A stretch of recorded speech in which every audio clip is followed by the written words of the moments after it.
Write your thoughts, dreams, and affirmations into existence with this powerful, practical reparations manifestation planner. Put 2023 plans into action with purpose. The proofs are hot off the press and look fire, fam. Perfect planner to write reparations manifestations and any other New Year's resolutions, goals, and achievable aspirations. It's been stated, if you want to hide something from a Black person, put it in a book or write it down. Let's break those stereotypical trash tropes. Conjure our justice claim collectively in 2023. Believe it and achieve it. Cut the check. Reparations Now Planner. Available now at Amazon.com. Write it into existence this year with fam and friends. The way it currently stands, forced labor, slavery takes precedence over rehabilitation and public safety. Oh, by the way, while the Biden administration gives reparations to everyone but free people, look at the billions he has run over to Ukraine. We don't have Black grocery stores because if you think about it now, just to get in that supply chain, it's almost unheard of. They don't want the truth to get out. Okay? I don't want to know what my family did or what all these people did and all this stuff like that. Okay? Come on. You read that 500-page report. There's this thing called white superiority and Black inferiority. That mindset allows all of the behaviors that we've seen across generations, allows for the construction of these policies and practices and systems and structures that continue to oppress us. This is not a handout. This is a debt that is owed. You know, Allensworth was like the internet of his time in 1904, 1905. The total Black population in California is about 2.6 million, and then of that, the descendants compose about 2.2 million of that. So California, with a multi-billion-dollar surplus, can absolutely afford to satisfy the international terms for reparations, beginning with compensation. Any financial obstacle that exists that impedes the success of increasing financial prosperity needs to be dealt with and eliminated. No matter where we've been, no matter what part of this fight we've been in, we've been harmed, and we've had harm done to us specifically. When I got to Los Angeles, this was some of the worst segregation I'd ever seen. And remember, I'm telling you, I'm from Mississippi. Because as you can see, I'm giving you broken history right now, you know? But I had to give it to you guys today. I said, no, I got to show them this because it's so precious and nobody really knows about it. Black people don't have that kind of luxury. Our historically Black communities have been redistricted multiple times. Now listen, if you can't handle the TR roof, don't tune in.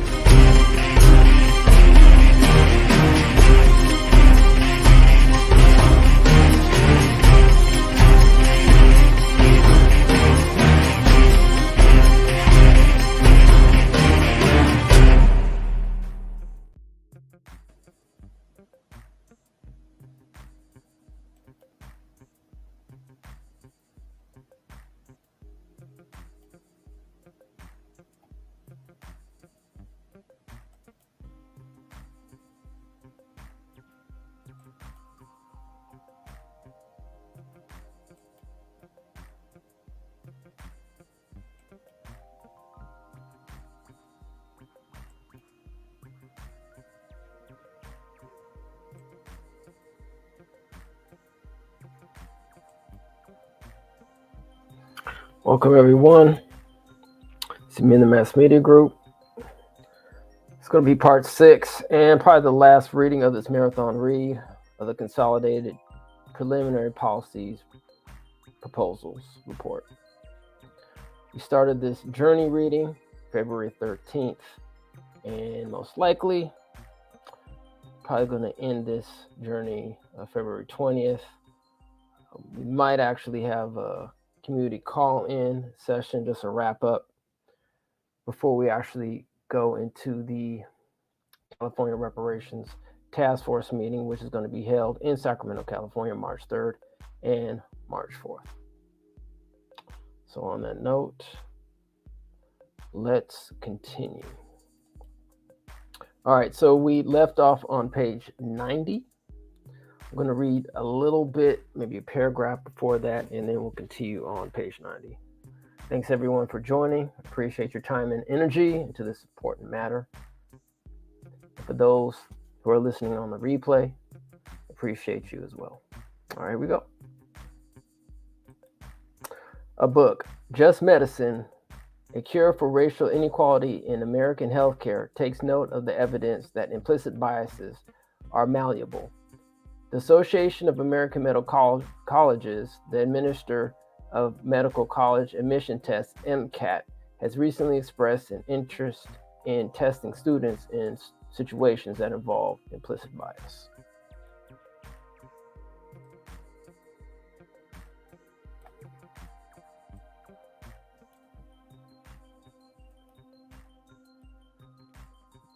D. Mandate standardized data collection. This proposal would create statewide standards for data collection and reporting of demographic and social needs data in order to reduce health disparities and address social drivers and determinants of health. This proposal would build off of SB 1033 PAN, which have required the California Department of Managed Healthcare to develop and adopt regulations establishing demographic data collection standards and require healthcare service plans and health insurers to assess the individual cultural, linguistic, and health-related social needs of enrollees and insureds for the purpose of identifying and addressing health disparities, improving healthcare quality and outcomes, and addressing population health. In addition to SB 1033 PAN, a number of experts in the field recommend improved data collection in order to advance equity in healthcare and health outcomes. Provide medical social workers healthcare advocates. This proposal would authorize funding to ensure that medical social workers, healthcare advocates, are available to serve as advocates, chaperones, and third-party observers when requested to address Black Californians' concerns and experiences of bias and other disparate treatment in the delivery of medical care and mental and behavioral health services. These medical social workers and healthcare advocates would be required to undergo implicit bias training and demonstrate cultural congruence with the community to be served. They preferably would be situated within trusted community-based organizations, which may be achieved through a state fund grant-making program. A study completed by the California Healthcare Foundation revealed that the majority of Black Californians devote quite a bit of effort to their health and agree on many suggestions to address racism in healthcare. Black Californians agree that one way to remedy racism in healthcare is to expand community-based resources.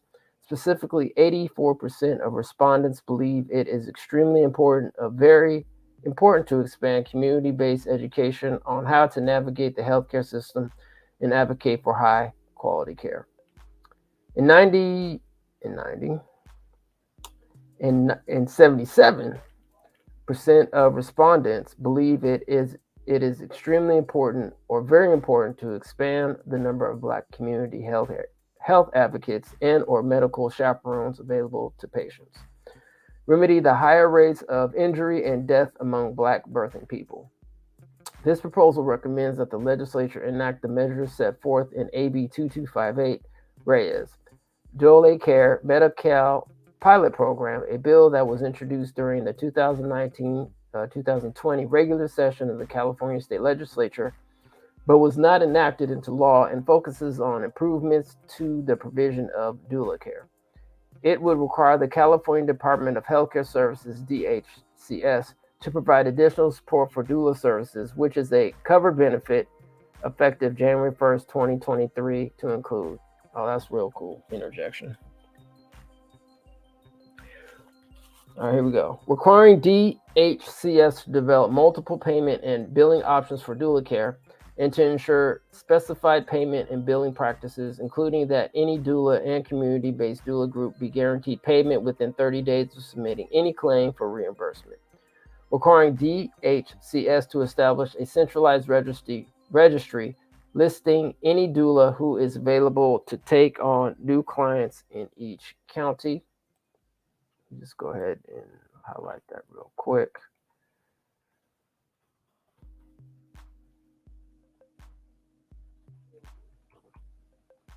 Our interjection once again, the services actually could be provided within the Freedmen's Bureau agency. However, that will be determined by the California Reparations Task Force and eventually the legislation, or the governor, or the people, depending on how it's written. All right, let's continue. Requiring each medical managed care health plan in every county to provide information in its materials and specify notices on identified topics related to doula care, including reproductive and sexual health, and to inform pregnant and postpartum enrollees and prenatal and postpartum enrollees at appointments about doula care, such as the availability of doula care and how to obtain a doula.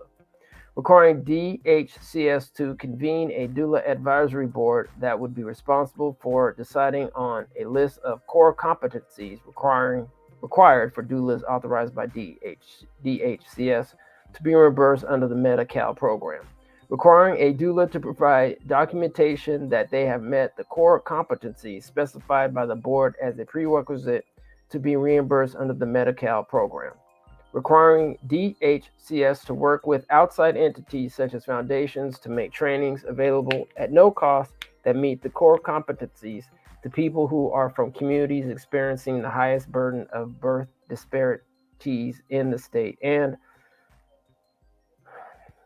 providing funding to DHCS for data collection, reporting, analysis to evaluate maternal health outcomes resulting from having doula care as a covered preventative service under the Medi-Cal program.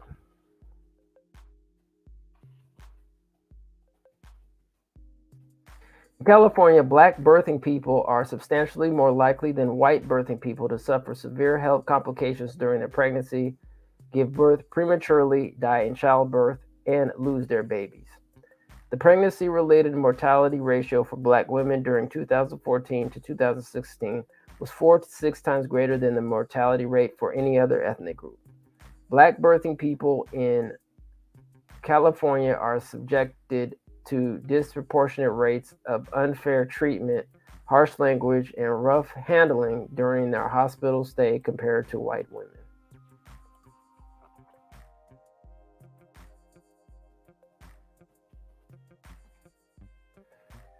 University of California, San Francisco's California Preterm Birth Initiative has compiled a lengthy list of studies and research on the positive impacts of doula care.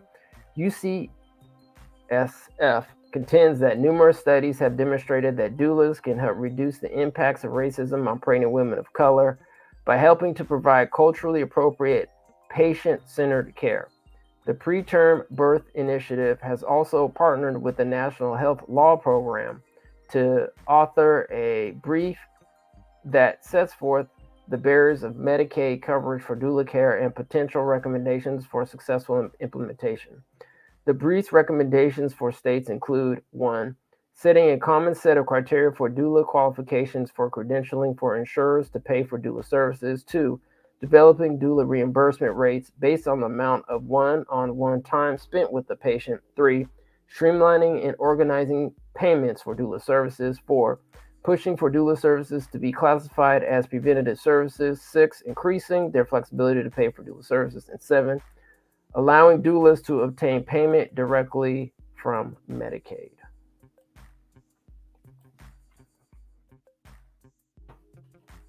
All right. Advance the study of intergenerational direct and indirect impacts of racism. This proposal would recommend funding to the California Health and Human Services Agency or California Department of Public Health within the agency to further advance the study of the intergenerational direct and indirect impacts of racism, and to formulate recommendations for enhanced mental health care, including educating mental health care workers while not focused exclusively on children in recognition of harms that racism visits upon children. This proposal adopts and directly incorporates recommendations of the American Academy of Pediatrics so that funding would include support for the study of 1. The impact of perceived and observed experiences of discrimination on child and family health outcomes. 2. The role of self-identification versus perceived race on child health access, status, and outcomes. 3. The impact of workforce development activities on patient satisfaction, trust, care use, and pediatric health outcomes. 4. The impact of policy changes and community-level interventions on reducing the health effects of racism and other forms of discrimination on youth development. And 5. Integration of the human genome as a way to identify critical biomarkers that can be used to improve human health rather than continue to classify people on the basis of their minor genetic differences and countries of origin. This study could be facilitated through grants to fund the research of established and emerging experts. A growing body of research has begun to document racism's impact on health, but work remains to be done. Of note, the field of pediatrics has not yet systematically addressed racism's impact on child health outcomes or prepared pediatricians to identify, manage, mitigate, or prevent risks and harms. Further, psychiatrists and psychologists have noted that compared to research on structural racism and the experience of racial discrimination, intergenerational impacts of racism have been less studied. An article published in JAMA Psychiatry noted that conceptualizing racism and intergenerationally implies that, like risk for psychopathology, the nefarious effects of structural racism and of the experience of discrimination can be transmitted to subsequent generations. The article also notes that viewing racism through an intergenerational lens helps to address racism and mental health disparities by creating new opportunities for action and intervention, as well as addressing intergenerational resilience and models of healing and values. This proposal overlaps with a proposal in the racial terror chapter. Anxiety, depression, and suicide rates have been rising among Black children and teenagers in recent years. Even though schools are de facto mental health providers for children and teenagers, as of April 2020, less than 25% of district leaders and only 5% of urban superintendents stated that they were able to continue meeting student mental health needs at pre-pandemic levels. Additionally, reports have discussed the prevalence of Black child suicide. The factors contributing to Black child death by suicide include multi-generational cultural trauma, community violence, and adverse childhood experiences, ACEs, and stress response patterns, systemic and institutional violence, and bullying. This proposal directly incorporates some of the recommendations listed in a Center for American Progress report. This proposal would provide state funding for 1, schools to provide spaces and programming aimed at breaking down mental health stigma. 2, districts to recruit and employ counselors, social workers, and mental health professionals who are culturally congruent with African American culture, sufficient to meet student need.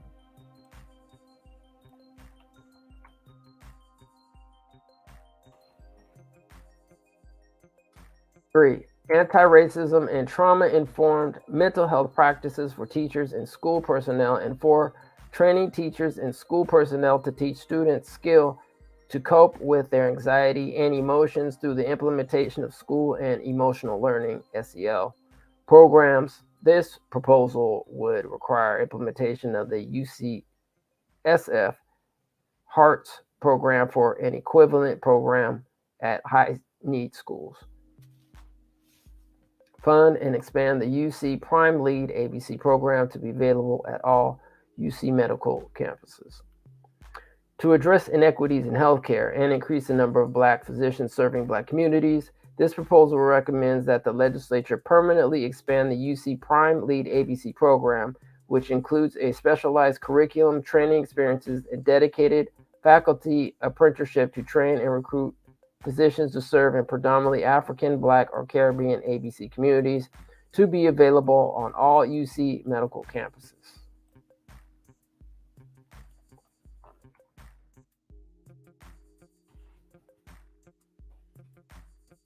Surveying existing literature on the effects of the UC Prime programs, one 2022 report found that the UC Prime programs added significant diversity to the UC system's medical schools, For Black medical students, specifically from 1990 to 2019, the number of Black medical students in California rose from 63 to 121 students, with public medical schools accounting for most of the increase. Additionally, care by Black physicians can address the discriminatory treatment that Black patients might otherwise receive when seeking health care. Alternatively, or in addition, to increase the number of Black medical professionals serving predominantly Black communities, the legislature could, 1, fund grants providing scholarships or loan forgiveness to Black medical students, physician assistants, and nurse practitioners who commit to serve predominantly Black communities, or 2, fund grants providing scholarships or loan forgiveness to medical students, physician assistants, and nurse practitioners who are descendants and who commit to serving predominantly Black communities.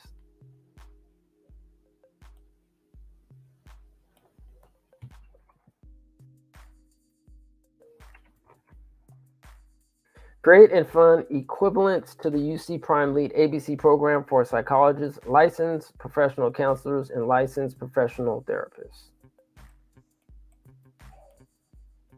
To address unequal access to mental health care services, this proposal recommends that the legislature create and fund equivalents to the UC Prime Lead ABC programs for recruiting and training psychologists, PhD and PsyD programs, and licensed professional counselors and therapists master's program committed to serving predominantly African, Black, and Caribbean communities. Due to ongoing disparities and discrimination in mental health care, organizations have called for the state to expand funding for educational capacity, stipends, and scholarships to strengthen the size, distribution, and diversity of the mental health and behavioral health care, behavioral health workforce.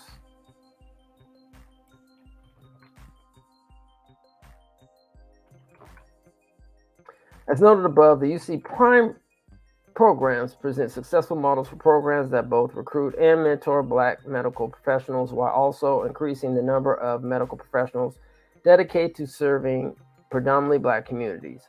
While the state of California has also previously enacted various measures to increase its overall supply of mental health professionals, these prior policies do not appear to involve any targeted effort to increase the number of Black professionals or other professionals serving Black communities specifically. Permanently fund the California Medicine Scholars Program and create and fund equivalent pathway programs for students in the CSU and UC systems. To remedy the discrimination that has excluded Black Californians from the field of medicine and increase the number of Black physicians, this proposal recommends that the legislature permanently fund the pathway initiatives in the California Medicine Scholars Program and create an equivalent pathway program for students in the CSU and UC systems. The California Medicine Scholars Program, CMSP, was created to connect community college students to medical schools, clinics, and medical practitioners to promote pathways for underrepresented college students to enter the field of medicine.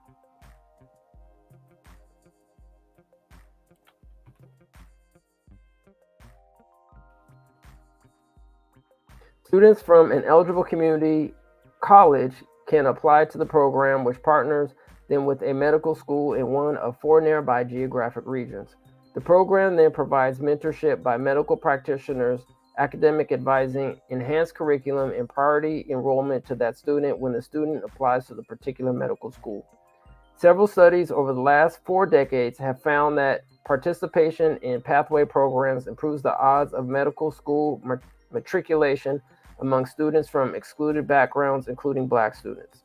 Alternatively, or in addition, a proposal could recommend that the legislature expand or create pathway programs like the CMSP to 1, create similar pathway programs for high school students, and or 2, create pathway programs for other medical professionals such as physician assistants and nurse practitioners.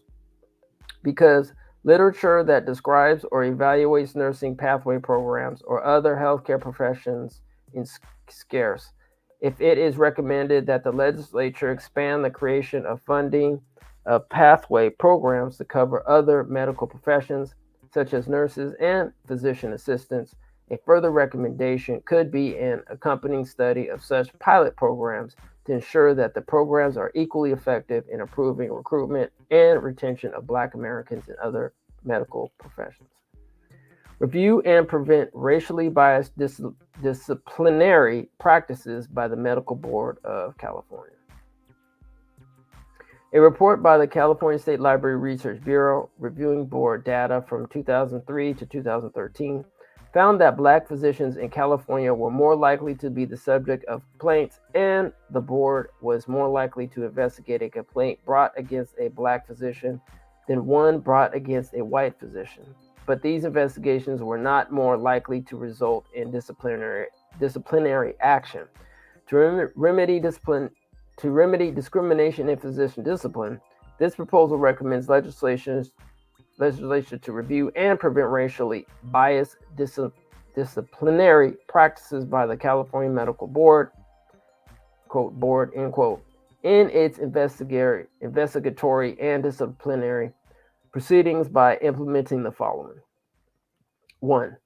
Requiring the board to permanently staff and train its disciplinary demographic task force, which finds training opportunities to eliminate implicit bias and reviews the board's processes for such bias. 2. Requiring the board to undergo implicit bias training. 3. Requiring an annual third-party review of the board's investigatory and disciplinary records to determine racial disparities in its investigatory or disciplinary practices. 4. In the event that an annual review uncovers racial disparities in the board's investigatory or disciplinary practices, requiring the board to enact any other measures necessary to directly remedy any disciplinary actions taken by the board, for example, reinstating a license if the suspension process was affected by racial animus.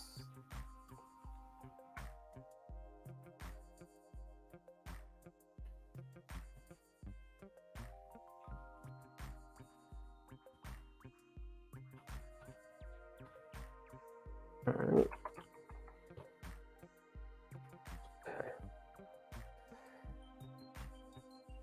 Let's continue. Address food injustice. African Americans disproportionately experience food insecurity.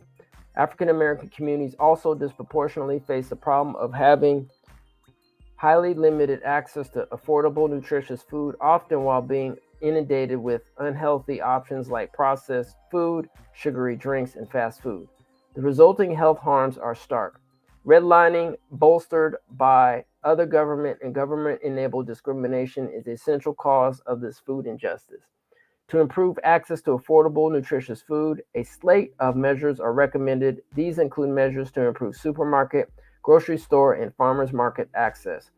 Increase the number of farmers markets and community gardens, support healthy food retailing, and curtail consumption of fast food, and fund descendant and trusted community-based organizations to launch and sustain urban agriculture, ventures, grocery stores and cooperatives, farmers markets, mobile food vending, and related infrastructure needed to bring food justice to Black communities. Interjection, boom. Like that one. You know, Black folks need more grocery stores for sure. Improve supermarket access. Provide economics or other incentives to support the development of supermarkets in communities lacking adequate access. These initiatives may include tax breaks as well as grants to support nonprofit grocery cooperatives. Facilitate the adoption of zoning laws to support the siting of supermarkets in underserved communities. Relatedly, study the continuing impacts of restrictive zoning laws and the California Environmental Quality Act, CEQA, process on the development of new grocery outlets in underserved communities for the purpose of identifying and adopting additional measures needed to remove remaining barriers to siting grocery stores in underserved communities.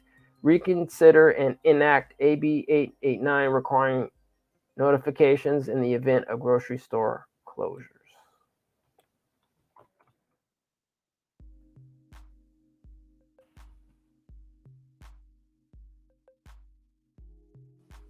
Prohibit covenants and lease provisions that prevent the operation of grocery stores, and tie a portion of funding for local governments to the planning and implementation of public transportation routes and schedules that maximize access to supermarkets.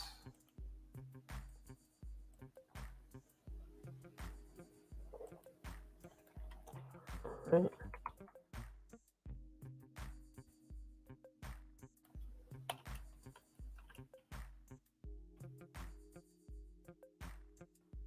Let's see. Increase access. Let me go back. Support and expand farmers markets and community gardens. Increase access to farmers markets in low-income communities and other communities lacking adequate access. Use zoning land use policies to create new space for farm markets. Provide government subsidies or create public-private partnerships to develop new farmers markets. Provide financial support for marketing of and transportation to farmers markets. Promote community gardens through zoning policy and grants for other financial support. Continue to encourage and, where possible, require farmers markets to accept electronic benefits from food assistance programs such as the Special Supplemental Nutrition Program for Women, Infants, and Children, WIC, and Supplemental Nutrition Assistance Program, SNAP.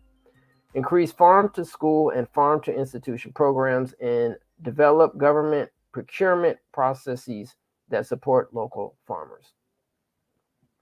Enhance healthy food retailing and curtail consumption of fast food. Enact standards that will lead to zoning restrictions limiting the number of fast food restaurants per neighborhood. Support enactment of zoning laws that create buffer zones restricting fast food around schools and recreation areas. Offer financial incentives such as reduced taxes and fees and other incentive measures to encourage small store owners to offer fresh produce and healthier foods. Incentivize restaurants to formulate menu items to provide healthier options. Enact legislation to facilitate the provision of permits and incentives to healthy mobile vending carts. Provide funding and other supports to improve the mobile healthy food vendor environment. Limit mobile vending of unhealthy foods through legislation or health department regulations. And limit mobile vending access to schools and recreation areas frequently by children.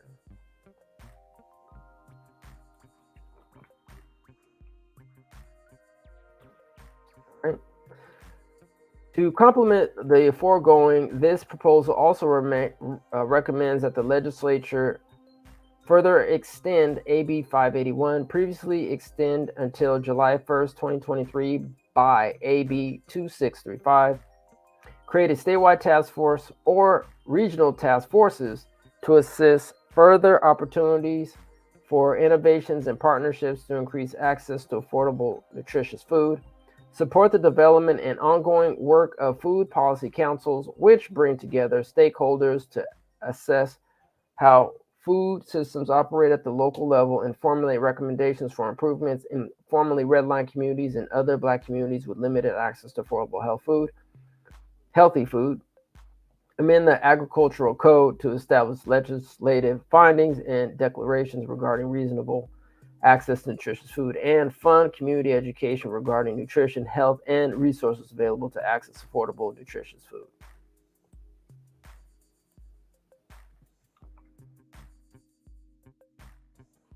All right. Support descendants in bringing nutrition and economic opportunity to communities. An additional recommendation to address food injustice is for the legislature to create and fund a program of grants, low-interest loans, and technical assistance as needed for descendants in trusted community-based organizations in historically African-American communities, formerly redline neighborhoods, and other neighborhood with significant numbers of African-American families who lack adequate and equitable access to affordable, nutritious food options. These grants and low-interest loans would be used to support the creation and ongoing growth and stability of urban agriculture ventures, grocery stores and cooperatives, farmers markets, mobile food vendors, and related infrastructure needed to bring about food justice. A complementary expansion of this proposal would add funding support to increase the availability and accessibility of safe, well-equipped, and well-maintained spaces for indoor and outdoor recreation. While focused on increasing access to nutrition and improved health outcomes, this program of grants and low-interest loans would bring added economic development and employment opportunities and provide some measure of redress for the long history of discrimination against Black farmers and small business owners in communities that continue to suffer the consequences of redlining and other forms of discrimination. Test for and eliminate toxicity in descendant communities. 70% of hazardous waste sites officially listed on the National Priorities List, NPL, under the Comprehensive Environmental Response, Compensation and Liability Act, CERCLA, or Superfund, are located within 1 mile of federally assisted housing. Communities that live in federally assisted housing are disproportionately Black. Proximity to a contaminated site during flooding events can expose nearby residents to hazardous pollutants and groundwater contamination. Disproportionately Black and brown disadvantaged communities face greater risk from sea level rise and subsequent climate change flooding than the general population. In California, they are 5 times more likely to live within half of a mile of a toxic site that could flood by 2050. This proposal recommends amend existing state law to require coordination between the Department of Toxic Substances Control, DTSC, and water boards, state water resources of control board, and regional water quality control boards collectively to allocate resources to remediate contaminated sites with a high flood risk where descendant communities are specifically located. Conduct environmental exposure screenings in public housing adjacent to Superfund sites in a manner that is readily available to communities. Screenings should be mobile, offered directly in the community before and after school and work hours, and provided in the residents' first language. The statewide biomonitoring program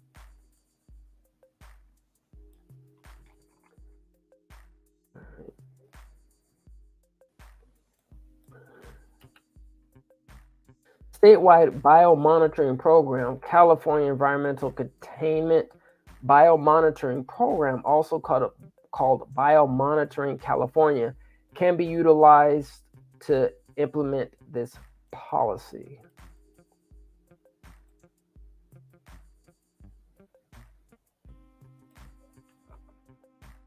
All right, appreciate everyone's patience here. I'm actually taking notes as we're going along, so thank you for your patience. And we're actually almost finished, a couple more pages. Amend state laws to allow tenants to terminate their lease early if their housing is on or within 1/2 mile of a toxic site. Offer informational sessions for community members about the exposure risk, potential health harms, and opportunities for screening and care. Local health departments and organizations could facilitate these informational sessions using materials created by the CDPH and Biomonitoring California. Following a climate emergency, provide free community biomonitoring for toxic chemicals like lead, mercury, and arsenic, and for elevated levels of natural elements like iron and zinc for residents living in contaminated communities with a high flood risk. The statewide biomonitoring program, Biomonitoring California, can be utilized to implement this policy. Amend the definition of vulnerable community used in the Cleanup in Vulnerable Communities initiative to include descendant communities as a category.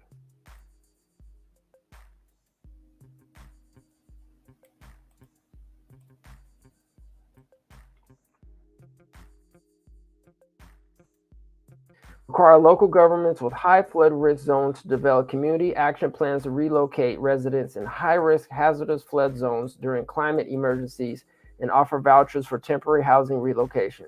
Create a notification system that alerts residents whenever land is discovered to have toxic contamination following a climate disaster event. Increase trees in redline communities.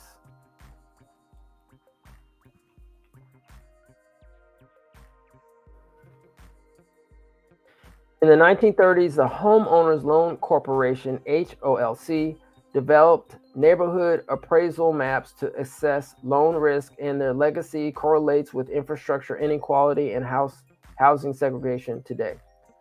The areas with older housing, typically the economically disadvantaged communities and communities of color, were almost always labeled, quote, hazardous, end quote, outlined in red and given the lowest grade, D. Today, the same neighborhoods that received an A grade have nearly twice as much tree coverage as communities that were redlined by receiving the D grade. Without trees, communities suffer from increased health and environmental hazards. This proposal recommends requiring local governments to identify redlined communities within their jurisdiction and make plans to increase tree canopy coverage and access to green space to limit pollution exposure, ameliorate heat island effects, and improve air quality. This proposal would strengthen SB 1000, the state of California's current law that requires cities and counties to adopt environmental justice elements or integrate environmental justice goals and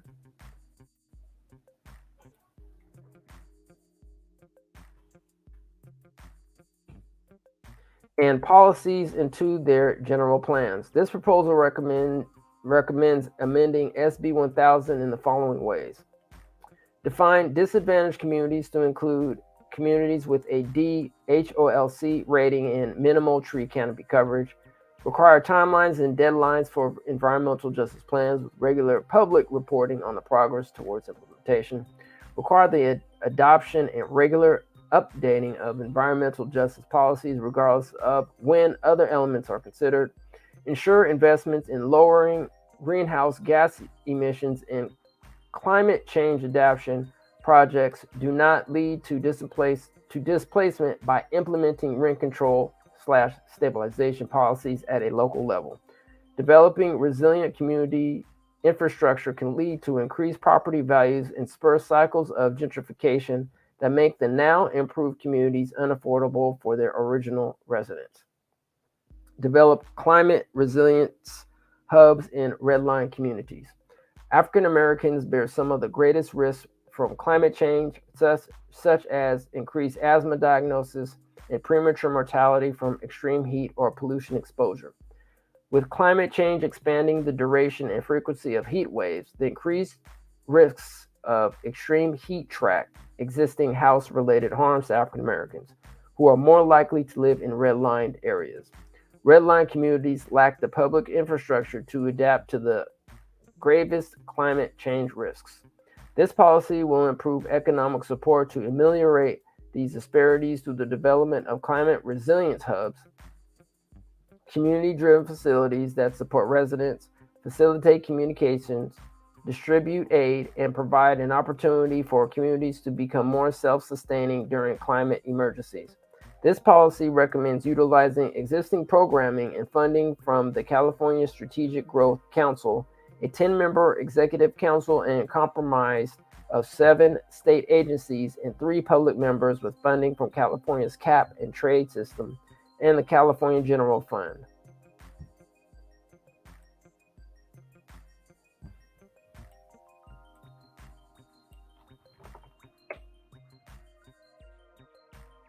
This policy recommends each, let me go back. This policy recommends, This policy recommends establish and increase funding to provide grants to local redline communities to improve infrastructure, climate resiliency, and other health harms associated with the legacy of redlining. Invest in retrofitting public buildings to serve as climate resilience hubs to respond to community needs caused by a climate disaster by providing clean water, food distribution, high-speed internet, electricity, heat or cool air, etc. Develop accessible warning alert systems and climate shelters for unhoused residents. Ensure investments in lowering greenhouse gas emissions and climate change adaptation projects do not lead to displacement by implementing rent control stabilization policies at a local level. Developing resilient community infrastructure can lead to increased property values and spur cycles of gentrification that make the now improved communities unaffordable for their original residents. Remove lead in drinking water. Lead pollution is proportionally high in Black communities that were officially segregated through federal redlining. One major lead pollution source is lead services lines, LSL, that deliver drinking water to homes. Replacing LSLs can be prohibitively expensive, costing thousands of dollars. Furthermore, the practice of partially replacing LSLs can significantly increase short-term lead exposure in the time after replacement and lead to greater health risks, and also creates a disproportionate burden of health harms on poor communities. This proposal recommends the following: fund full lead service line replacement on privately owned property to remove lead in drinking water, ban partial lead service line replacement, allocate 40% of the Drinking Water State Revolving Fund from the Federal Infrastructure Investment and Jobs Act funds for full lead service line replacement to go directly to disadvantaged or low-income communities and Black communities that were formerly redlined.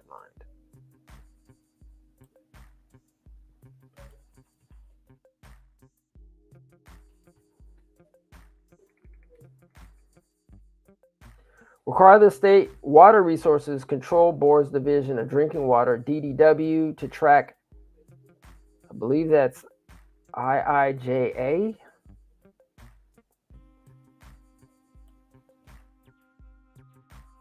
All right, just give me a second. I just need to look this up because I have no idea what this is.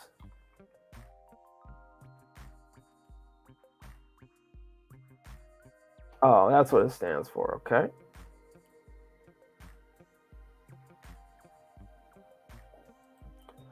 All right, so I believe it stands for the Infrastructure Investments and Jobs Act.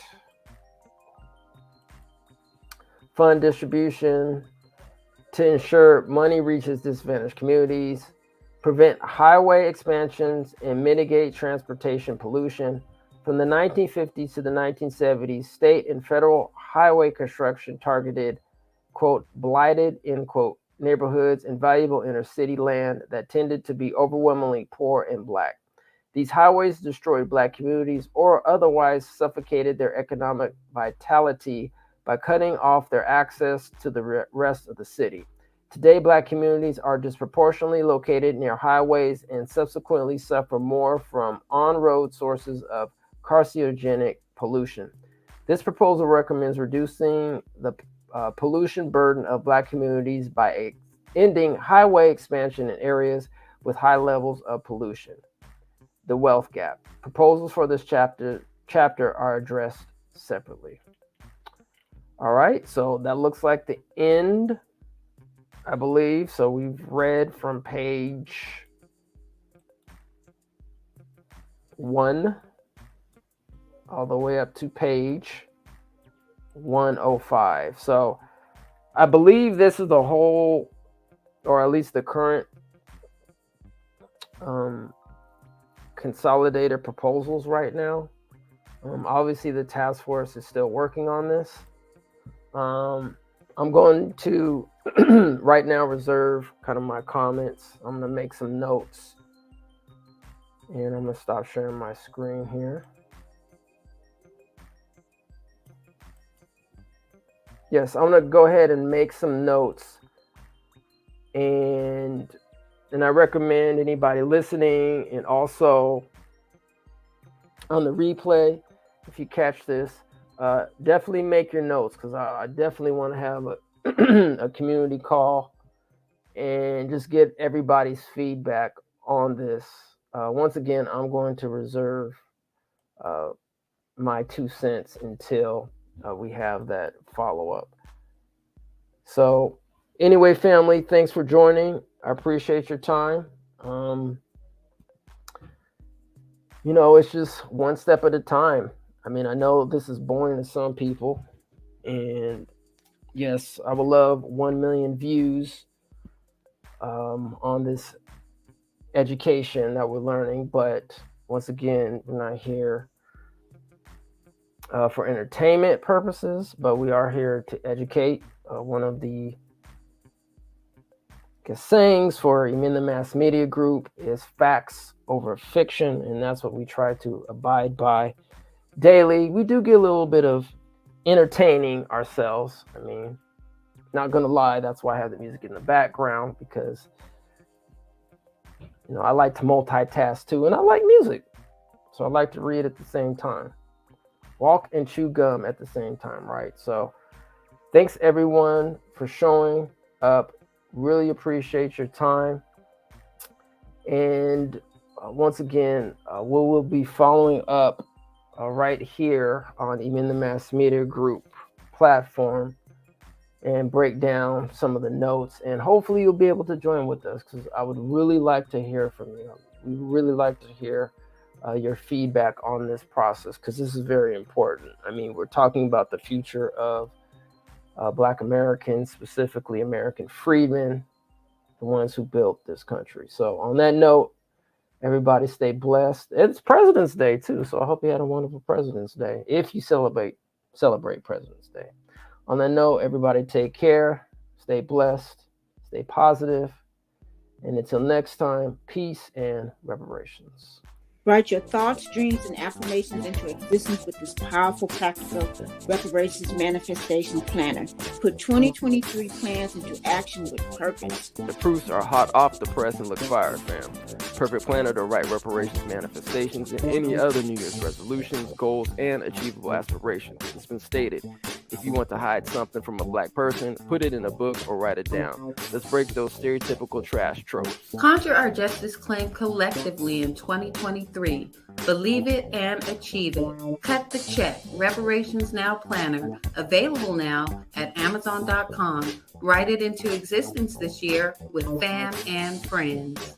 The way it currently stands, forced labor, slavery takes precedence over rehabilitation and public safety. Oh, by the way, while the Biden administration gives reparations to everyone but free people, look at the billions he has run over to Ukraine. We don't have Black grocery stores because if you think about it now, just to get in that supply chain, it's almost unheard of. They don't want the truth to get out. Okay? I don't want to know what my family did or what all these people did and all this stuff like that. Okay? You read that 500-page report. There's this thing called white superiority and black inferiority. That mindset allows all of the behaviors that we've seen across generations, allows for the construction of these policies and practices and systems and structures that continue to oppress us. This is not a handout. This is a debt that is owed. Allensworth was like the internet of his time in 1904, 1905. The total Black population in California is about 2.6 million, and then of that, the descendants compose about 2.2 million of that. So California, with a multi-billion-dollar surplus, can absolutely afford to satisfy the international terms for reparations, beginning with compensation. Any financial obstacle that exists that impedes the success of increasing financial prosperity needs to be dealt with and eliminated. No matter where we've been, no matter what part of this fight we've been in, we've been harmed, and we've had harm done to us specifically. When I got to Los Angeles, this was some of the worst segregation I'd ever seen. And remember, I'm telling you, I'm from Mississippi. Because as you can see, I'm giving you broken history right now, but I had to give it to you guys today. I said, no, I got to show them this because it's so precious and nobody really knows about it. Black people don't have that kind of luxury. Our historically Black communities have been redistricted multiple times. Now listen, if you can't handle the TR roof, don't tune in.